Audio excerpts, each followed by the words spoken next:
Welcome back to MVM. Today we have a sponsored preview of Manchukuo, which is a 2 to 4 player worker placement game from Penguin and Panda Games, and the designer, or at least one of the designers, from Flotilla.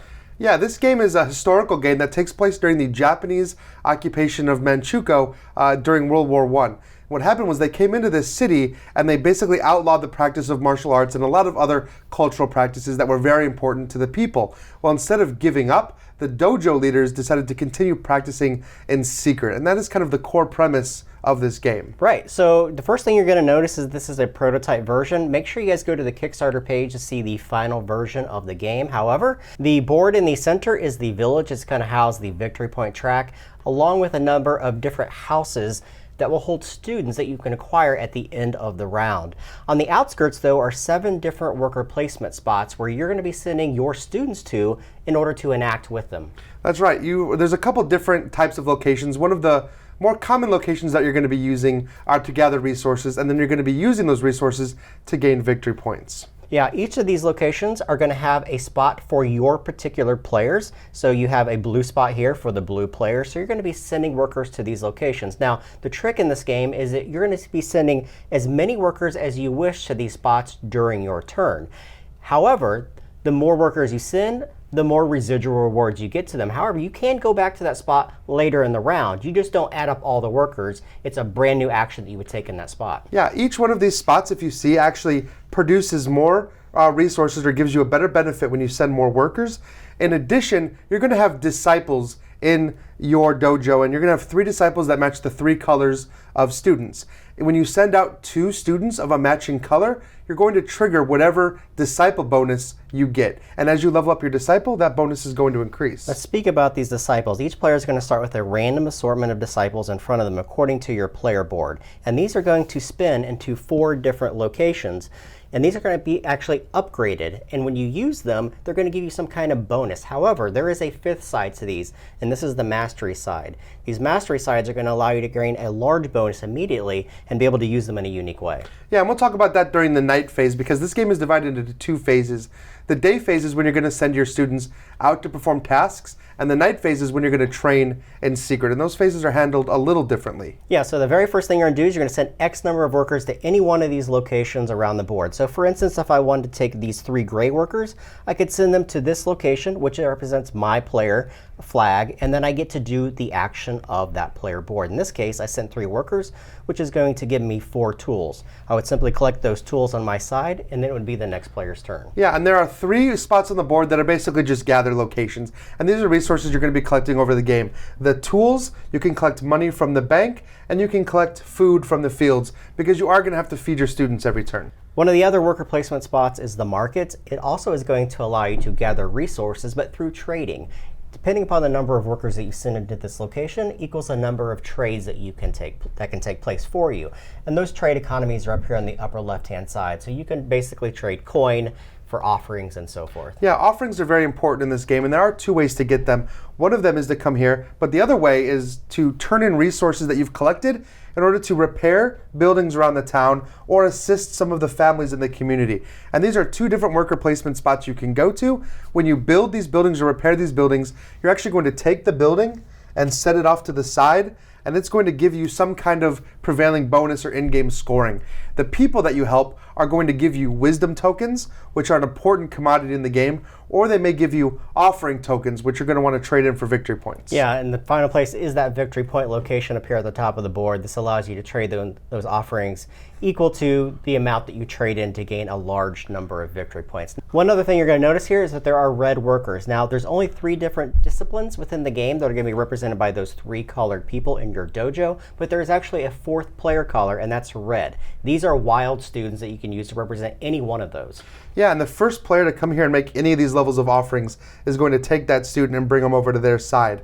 So you're going to be able to place those students on the board. And the way you'll get these offerings is through these wisdom tokens, but you might actually want to spend your wisdom tokens during the game.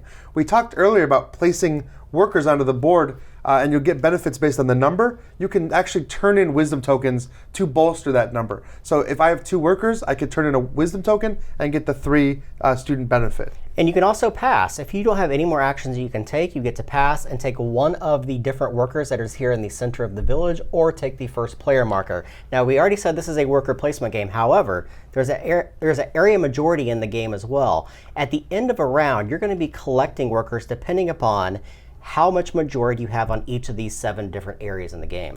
Yeah, there's a few things that's going to happen during the night step. The first that's going to happen is the patrol is going to move around. And you'll notice we've got this patrol standee here. This represents the suspicion of the government. They're going to be moving from location to location, and every time you go to that location, you're going to take a suspicion, and you're going to move the suspicion dial up your tracker. They're actually going to move to the most populated location that round. So they're going to find where the most workers were going to go, and they're going to go right next to that location. Continuing on with the end of the round actions, you're going to look at area majority for each of these 7 different locations. If we're looking, for instance, here where tools are gathered, this player, being the blue player, is going to have 3 workers compared to white, which has 2. What happens here is you're going to actually exchange students out. These 3 are going to go to the village, and then this player is going to collect these 2 gold to go into their supply to be able to be used on the next round. All the other players who didn't do that action are going to collect them and put them back into their dojo to be able to be used for the following round. Yeah, this kind of serves 2 different purposes. For one, the size of your dojo at night matters a lot, and we'll talk about why in a second. And in addition, you can kind of plan your turn by trying to collect the color workers you want. So especially in a 4-player game, there's going to be a lot of competition over these spots. If you see a juicy spot with 4 of the same color worker, you might want to fight hard to get that. And you're going to do that for each of the 7 different locations. And at the end of the round, you're going to look at however many people occupy your dojo. People in your dojo are going to be occupied from left to right and fill up those columns. At the bottom of each column is going to tell you some kind of payment or reward for having your dojo filled with an X number of students. In this case, I have to pay 2 food, but I get 1 wisdom. The more people you have, the more penalties you have. The fewer, the more benefits that you get. The other thing you're going to look at is the color of those people in your dojo. Yeah, this is another reason why collecting the right color workers matter. We had talked about leveling up your disciples, and this is when you're going to do it. You're going to look at how many disciples you have of a specific color. If you have any of those red wilds, you get to choose now what you want them to represent. If you have more than the current level of that disciple, they can level up. Now, one of the cool things that we haven't mentioned, we kind of glossed over it, was that suspicion. This is also going to occur during this portion. If you have too many workers, you're going to actually gain suspicion from the guards who are roaming around because your dojo is simply too full and being active at night. This is a rondel that's going to move around, and each full rotation around is going to give you one of these random 7 cards from your personal deck, and it's going to be splayed out to the right of your player board. I love this aspect because it's a penalty that you're going to incur for the rest of the game. Some of these penalties are going to prevent you from going to certain locations or make the cost of them to go a little bit higher for you. The cool thing is you can get past these by bribing the guards as well, by spending some of your coin in order to basically bypass that rule. But that's going to stay there for you for the rest of the game. So you have to do it each time that you take that action. That's right. In addition, those are going to be negative points. So let's talk about how you score points, actually. There's a few ways, like we talked about, that you can score points during the game. And you're going to be doing that over those 5 rounds. And once you reach the end of the 5 rounds, you're going to score based on things you've collected throughout the game. You're going to score points for the resources you've achieved, and that's broken down on your player board for you. You're going to score points for having those different buildings I built. Like I said, these are going to often offer in-game scoring conditions that might give you X points for a certain specific thing. In addition, you're going to score points for your masters. Now, each one of your disciples is going to level up to a certain point, 1 through 4, and you're going to get points for whatever level they are. If you have leveled up to master, first of all, your master is worth 5 points. But the moment you turn a guy into a master, you can dismiss any number of students of that color and get 2 points for every student you dismiss. So that is a huge way to get points. You can really set up a big chain and score a ton of points by doing that. And don't forget, at the end of the game, you're also going to get negative points for any of these restriction cards that you have in front of you. And there's a scale on your player board that's going to show you how many negative points you get per however many cards that you have. Yeah, and once you just add all that up, you're going to keep track of it all here in the center, and that's basically all the scoring. It's a very unique variable game called Manchukuo. It is a 2 to 4 player worker placement game with area control in it. If you have any questions about it, make them in the comments below. Subscribe to us, follow us on Twitter, like us on Facebook. Make sure you guys go to the Kickstarter page to see all the final components, and we will see you guys next time.